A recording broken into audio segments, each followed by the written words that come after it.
راوی کہتا ہے کہ مسلسل 40 دن تک آتش کدہ نمرود میں رہنے کے بعد جب حضرت ابراہیم علیہ السلام اس آتش کدہ سے باہر آئے اور ملک شام کی طرف چل دیے اور وہاں جا کر ایک شہر جو خزائن الوجہ کہلاتا ہے آپ نے وہاں قیام کیا۔ اس شہر میں پہنچنے کے بعد کیا دیکھتے ہیں کہ ہزاروں آدمی نفیس لباس پہن کر ایک عظیم العالیشان میدان کی طرف جا رہے ہیں۔ حضرت ابراہیم علیہ السلام نے یہ دیکھ کر وہاں کے لوگوں سے دریافت کیا کہ تم لوگ سب کے سب نفیس لباس پہن کر کہاں جاتے ہو؟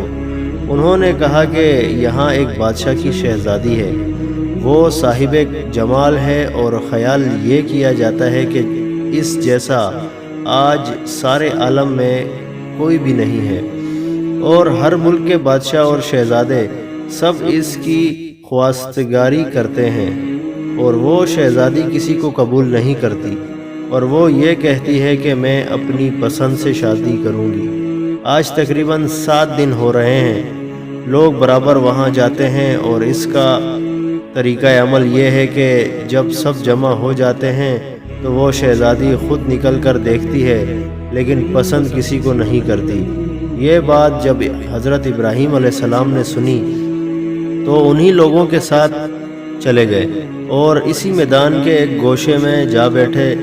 جب دوپہر ہو گئی اور تمام لوگ حاضر ہو گئے تو وہ شہزادی اپنے ساتھ 70 خواتین لے کر اور تاج زریں سر پر رکھ کر اور نقاب چہرے پر ڈال کر اور ایک تاج زریں جواہرات سے جڑا ہوا ہاتھ میں لے کر میدان میں جا کر ایک سرے سے سب کو دیکھنے لگی۔ جب حضرت ابراہیم علیہ السلام کے پاس پہنچی تو دیکھا کہ ایک نور ان کی پیشانی پر چمکتا ہے۔ وہ نور حضرت محمد صلی اللہ علیہ وسلم کا تھا۔ وہ شہزادی اس نور کو دیکھ کر ان کے حسن و جمال پر عاشق ہو گئی اور تاج زریں کو حضرت ابراہیم علیہ السلام کی گود میں ڈال دیا اور خود تخت پر جا بیٹھی۔ اس کے بعد بادشاہ وقت کے لوگ حضرت ابراہیم علیہ السلام کو بادشاہ کے پاس لے گئے۔ در حقیقت وہ نور جس پر شہزادی عاشق ہوئی تھی وہ نور محمدی تھا جو حضرت ابراہیم علیہ السلام کی پیشانی پر نمودار ہوا تھا۔ بادشاہ نے اسے دیکھ کر اپنی بیٹی کی طرف نگاہ کی اور کہا کہ اے بیٹی، نیک شوہر تو نے پایا مگر مرد غریب ہے، کچھ فائدہ نہیں۔ آخر الامر سب امراؤں نے مل کر حضرت ابراہیم علیہ السلام سے اس کی شادی کر دی اور تمام رسومات بادشاہانہ ادا کی اور سارے شہر میں خوشی و خرمی ہوئی۔ اور یہ بھی بعض روایتوں سے معلوم ہوتا ہے کہ مانند سائرہ خاتون اور حوا علیہ السلام کے نہ کوئی حسن و جمال میں ہوا ہے اور نہ ہوگا۔ اللہ ماشاءاللہ۔ اور شادی کے چند ماہ بعد حضرت ابراہیم علیہ السلام نے ملک شام کی طرف جانے کا قصد کیا۔ سائرہ خاتون نے کہا کہ میں بھی تمہارے ساتھ چلوں گی اور بغیر تمہارے میری زندگی محال ہے، لہٰذا مجھ کو بھی اپنے ہمراہ لے کر چلو۔ حضرت ابراہیم علیہ السلام نے فرمایا کہ تمہارا باپ تمہیں نہیں چھوڑے گا۔ سائرہ خاتون بولی کہ میرے باپ کی قدر تمہارے وجود کے سامنے میرے نزدیک کچھ بھی نہیں ہے، اگر چھوڑے گا تو ٹھیک، ورنہ بے حکم اس کے تمہارے ساتھ چلی جاؤں گی، کیونکہ تمہارے بغیر زندگی محال اور وبال ہے۔ پھر سائرہ خاتون نے اپنے باپ سے رخصت مانگی، اس نے ان کو اجازت دے دی۔ تب حضرت ابراہیم علیہ السلام نے سائرہ خاتون کو لے کر شہر سے نکلے اور اللہ تعالیٰ کا حکم بھی یہی تھا۔ راستے میں کچھ لوگوں نے کہا کہ اے ابراہیم، مصر کا بادشاہ بڑا ظالم ہے اور عورتوں کی خواہش بہت رکھتا ہے، اور بالخصوص عروس نو کا بہت زیادہ شائق ہے اور بہت جلد اس طرف مائل ہو جاتا ہے، اور اس کا راستہ پردست آدمی متعین رہتے ہیں۔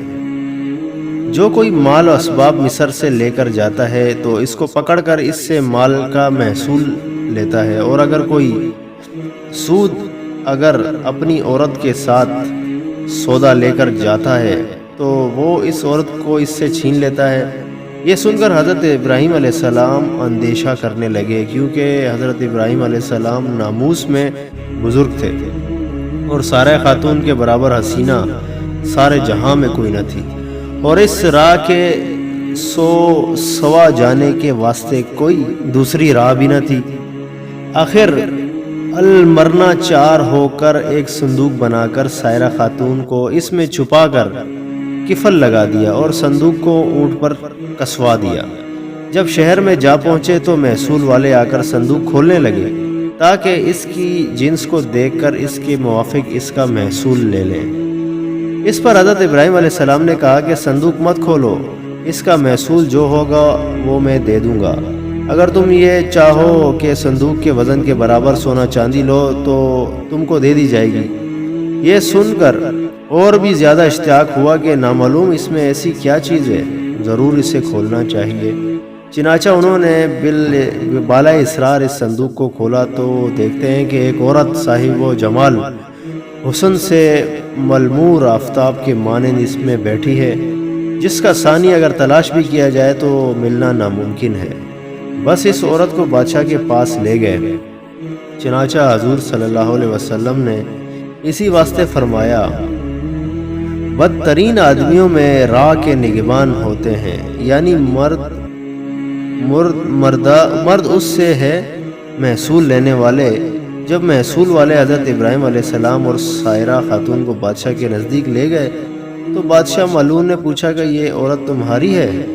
حضرت ابراہیم علیہ السلام نے اس بادشاہ کو جواب دیا جو اسلامی جواب تھا۔ آپ نے فرمایا، یہ میری بہن ہے، اور بیوی کو بہن کہنا ازوائے شریعت درست ہے۔ یہ جواب سن کر اس ملعون نے کہا کہ تم اپنی بہن کو مجھے دے دو۔ تب حضرت نے فرمایا کہ وہ اپنی ذات کی مالک ہے۔ سائرہ خاتون نے کہا، معاذ اللہ، یعنی پناہ مانگتی ہوں میں اللہ تعالیٰ سے۔ وہ ملعون یہ سن کر ہنسا اور حکم کیا کہ اس کو حمام میں لے جاؤ اور نہلا دھلا کر لباس فاخرہ پہنا کر خوشبو سے معطر کر کے میرے پاس لاؤ۔ بحکم اس ملعون کے ایسا ہی کیا گیا۔ جب وہ تمام کام سے فراغت پا چکی تو اسی وقت اللہ تعالیٰ نے حضرت جبرائیل علیہ السلام کو بھیجا کہ پردہ حضرت ابراہیم علیہ السلام کی آنکھوں کے سامنے سے اٹھا دے، تاکہ حضرت ابراہیم علیہ السلام وہ تمام گفتگو جو ملعون حضرت سائرہ خاتون کے ساتھ کرے سن سکیں اور ان کے تمام حالات اپنی آنکھوں سے دیکھ سکیں۔ جب جمال مبارک حضرت سائرہ خاتون کا اس ملعون نے دیکھا تو فوراً اس نے دستے درازی کا قصد کیا اور اسی وقت اس کا ہاتھ شل اور خشک ہو گیا۔ پھر اس نے چاہا کہ بے ادبی کر لے، تب اللہ تعالیٰ کے حکم سے اپنے زانوں تک زمین میں دھنس گیا۔ جب اس کا کوئی بس نہ چل سکا تو فوراً کہنے لگا، یہ عورت تو جادوگر ہے۔ حضرت سائرہ خاتون نے اس ملعون سے کہا کہ اے بدبخت، میں جادوگر نہیں ہوں، لیکن خاوند میرا خداوند قدوس کا دوست ہے جو سب کی نگہبانی کرنے والا ہے، اور میرا خاوند خداوند کریم کی درگاہ میں دعا کرتا ہے تاکہ تو مجھے بے عزت نہ کر سکے۔ یہ سن کر اس نے توبہ کی، فی الفور ہاتھ اس کا درست ہو گیا اور زمین نے بھی اس کو چھوڑ دیا۔ پھر جب دوسری مرتبہ سائرہ خاتون کی طرف نگاہ بد سے دیکھا تو اسی وقت اندھا ہو گیا۔ تب اس ملعون نے کہا کہ اے بی بی معصوم، میرے حال پر دعا کرو اور میں اس کام سے ہمیشہ کے لیے توبہ کرتا ہوں۔ جب آپ نے اللہ تعالیٰ سے دعا کی تو اس کی آنکھیں اچھی ہو گئیں۔ پھر جب حالات ٹھیک ہو گئے تو غلبہ شیطانی سے عہد شکنی کرنی چاہی کہ میں سائرہ خاتون پر دست و دراز ہوں، تو اسی وقت تمام بدن اس کا خشک اور شل ہو گیا اور پھر آنکھیں جاتی رہیں۔ پھر کہنے لگا، اے بی بی پاک دامن، میرے واسطے اپنے خداوند سے دعا کیجیے۔ حضرت سائرہ خاتون بولی کہ اے بدبخت، یہ دعا میری نہیں ہے بلکہ میرے شوہر جو میرے ساتھ ہیں ان کی دعا ہے اور خداوند کریم کے دوست ہیں، اگر وہ چاہیں تو تجھے معاف کریں یا نہ کریں۔ تب اس نے کہا کہ حضرت ابراہیم علیہ السلام کو یہاں لے آئیں۔ پھر اس کے بلانے پر حضرت ابراہیم علیہ السلام وہاں تشریف لے گئے تو بادشاہ بولا، اے ابراہیم، مجھے معاف کیجئے، میں نے آپ پر بڑا ظلم کیا ہے اور میں اب تو کرتا ہوں۔ حضرت ابراہیم علیہ السلام نے اس بادشاہ سے کہا کہ یہ میرے حکم سے نہیں ہے، یہ سب خداوند قدوس کے حکم سے ہوتا ہے جو تمام جہان کا رب المالک ہے۔ دیکھو خدا کی مرضی کیا ہوتی ہے، اس کے مطابق کرنا ہوگا۔ اسی وقت جبرائیل علیہ السلام نے آ کر فرمایا کہ اے ابراہیم خلیل اللہ، خدائے بزرگ و برتر نے تمہیں سلام کہا اور فرمایا کہ جب یہ تمام ملک اور خزانہ اپنا تم کو نہ دے دے تم ہرگز اس سے راضی نہ ہونا۔ پھر حضرت ابراہیم علیہ السلام نے اس بادشاہ سے یہ بات کہی کہ میرا رب ایسا فرماتا ہے۔ بادشاہ نے حضرت ابراہیم علیہ السلام سے یہ باتیں سنتے ہی تمام سلطنت اور خزانہ حضرت ابراہیم علیہ السلام کو دے دیا۔ یہ کیفیت ہونے پر حضرت ابراہیم علیہ السلام نے اس بادشاہ کے حال پر دعا کی اور اس دعا کی برکت سے صحت و تندرستی پائی۔ مروی ہے کہ حضرت ابراہیم علیہ السلام نے اس مملکت کے 2 حصے کر کے آدھا حصہ جو جانب کنعان کے تھا آپ نے خود لے لیا اور باقی جو حصہ بچا اسی کو واپس دے دیا۔ بس بادشاہ نے ایک صاحبزادی 2 شیزہ نیک و خوبصورت صاحب جمال لا کر حضرت سائرہ خاتون سے کہا کہ اے نیک بخت بی بی، میں تمہاری بے حرمتی کی کوشش کی اور میں نے تم کو دیکھ کر اندیشہ بد کیا، بس تمہارے عوض معاف کے شکرانہ میں یہ بی بی ہاجرہ کو تمہیں دینا چاہتا ہوں، جو گناہ و تفسیر میں مجھ سے ہوئیں معاف کیجئے۔ بس حضرت ابراہیم علیہ السلام سائرہ خاتون اور بی بی ہاجرہ کو لے کر کنعان کے چلے گئے۔ راستے میں حضرت سائرہ خاتون اپنا حال جو بادشاہ کے یہاں گزارا تھا وہ بیان کرنے لگی۔ حضرت ابراہیم علیہ السلام نے فرمایا اے سائرہ خاتون، تم خاطر جمع رکھو، اب کچھ اندیشہ مت کرو، اللہ تعالیٰ نے اپنے فضل و کرم سے ہماری آنکھوں کے سامنے سے پردہ اٹھا دیا تھا۔ جو باتیں تجھ پر گزری تھی مجھ پر سب ظاہر ہو جاتی تھی، اور جو تم کرتی اور کہتی تھی سو وہ میں دیکھتا اور برابر سنتا تھا۔ بعد اس کے سائرہ خاتون نے بی بی ہاجرہ کو حضرت ابراہیم علیہ السلام کی خدمت میں دے دیا۔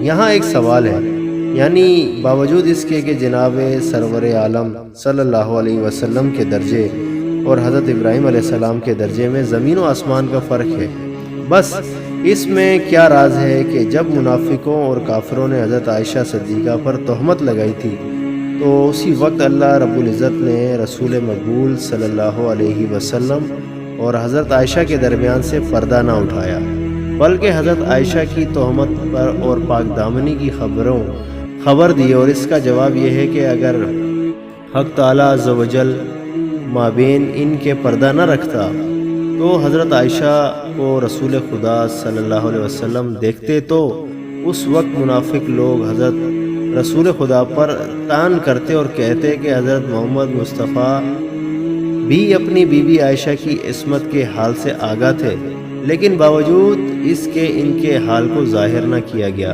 اور خداوند قدوس کو یہ منظور تھا کہ حضرت عائشہ کی عصمت کو بذریعہ وحی آسمانی سے ثابت اور متحق کر کے دے، تاکہ ام المومنین پر جنہوں نے تہمت لگائی تھی وہ جھوٹے اور روسیا ہوں، اور منافق بھی ان پر کسی قسم کا کوئی طعنہ نہ کر سکیں۔ اور حضرت ابراہیم علیہ السلام کے سامنے سے اللہ تعالیٰ نے پردہ اٹھا لیا اور کہا کہ اے ابراہیم، تو اپنی بیوی کو بچشم خود دیکھ لے، اور جناب رسول خدا السلام کو فرمایا کہ اے سید عالم سلم، میں خود عائشہ کا نگہبان ہوں۔ بس ان دونوں کے درمیان ازروئے مرتبہ اتنا فرق ہوا کہ حضرت سائرہ خاتون کے نگہبان حضرت ابراہیم علیہ السلام تھے اور ام المومنین حضرت عائشہ صدیقہ رضی اللہ تعالیٰ کا پاسبان رب العالمین تھا۔